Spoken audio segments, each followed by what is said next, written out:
เดียวลุยเดียวแดดนอนกับในแท้บ้านโจร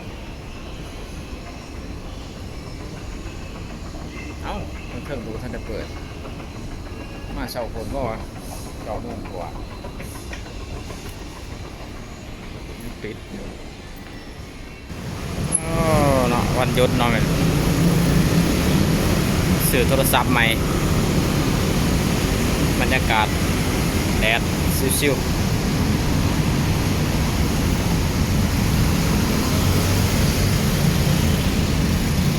เดี๋ยวเขาไปบิ๊กซีเนาะเดี๋ยวบนโทรศัพท์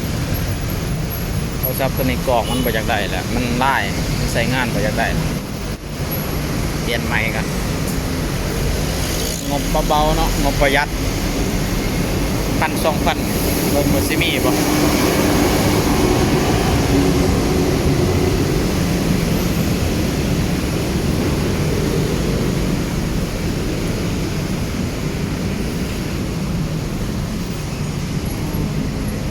แดดเนาะบรรยากาศโคตรแดดเลย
รถติดเนาะ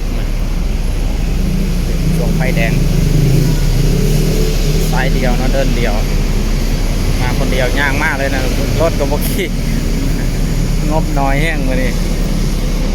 งบ2-3 พันมาเบิ่งว่าสิได้ว่าโทรศัพท์สิมีว่างบ2-3 พันบ่จักสิไปซื้ออยู่ใช้มาเบิ่งอยู่บิ๊กซี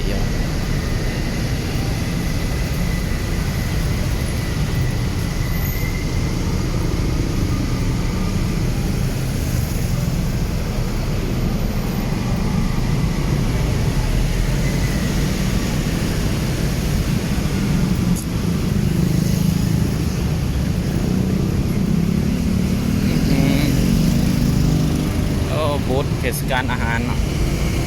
บิ๊กซี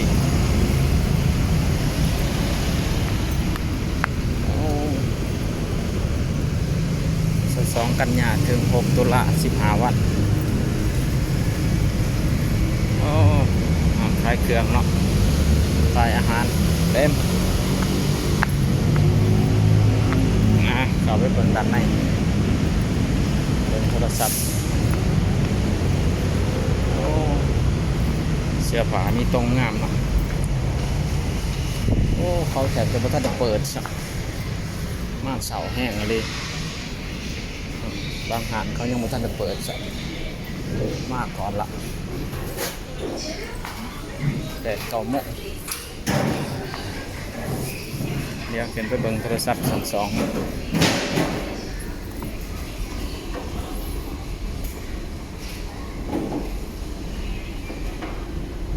อาหารโทรศัพท์จะเปิดหรือบ่สั่น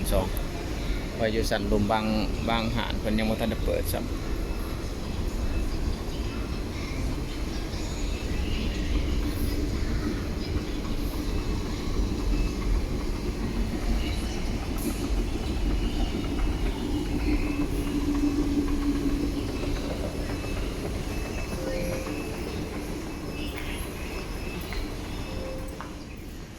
หาโทรศัพท์เพิ่นก็บ่ทันได้เปิดซ้ำไปจัง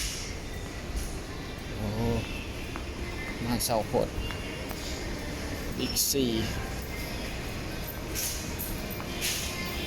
เบิ่งก่อนว่าสิเปิดหรือบ่น่าจะเปิดโอ้ มองใหม่ครบเนาะบิ๊กฟูดแฟนด้าเดี๋ยวไปเบิ่งโทรศัพท์ก่อนด้านในเปิดบ่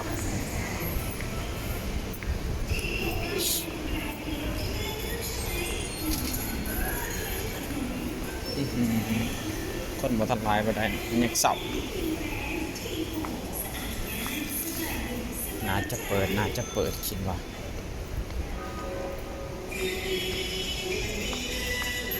โมบาย